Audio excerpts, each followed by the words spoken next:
Good morning everyone, নিয়ে চলে আসলাম আবার একটা নতুন ভিডিও। এটা ঠিক মিনি ব্লগ নয়, এটা আমাদের এখানে মানে ধুবুলিয়ার কালী পুজোর একটা ছোট্ট ব্লগ।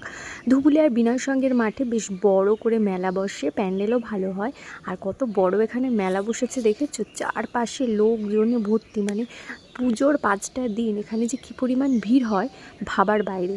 তো আমিও ভাবলাম যে তোমাদের সাথে একটু মেলাটা ঘুরে দেখাই, শেয়ার করি, এবং আমিও কিছু কেনাকাটা করেছি সেগুলোও তোমাদের সাথে একটু শেয়ার করে দিই। তো দেখো এখানে এটা বেসিক্যালি লাস্ট ডে ছিল, মানে সেই দিনটা বাইরের লোকজন একটু বেশি ছিল, ধুবুলিয়ার লোকাল লোকজনই সেই দিন ছিল।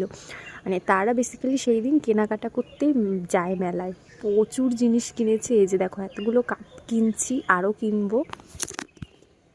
আর মেলায় এত এত জিনিস রয়েছে না, ইচ্ছা করে সব কিছু কিনে ফেলি। বিশেষ করে এই যেই সব দোকানে এইসব কাপ প্লেট পাওয়া যায় সেগুলো তো আরও বেশি বেশি করে কিনতে ইচ্ছা করে। দেখো ফুলগুলো কি অসাধারণ লাগছে। ফুলগুলোর প্রাইস একটু হাই ছিল, কিন্তু দেখতে কিন্তু অসম্ভব সুন্দর ছিল।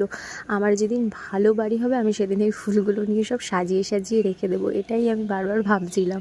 তো আর এখানে দেখো হাতের কাজ করছিল উনি, কি সুন্দর করে হাতের কাজ করছে। সাইডে অনেক ওনার এই কাজগুলো রাখা ছিল। কিছুক্ষণ দেখলাম, ব্যাস তারপরে অন্য একটা ফুলের দোকানে চলে আসলাম। সেখানেও অনেক অনেক ফুল ছিল, কিন্তু ফুলগুলোর দাম প্রচণ্ডই বেশি ছিল।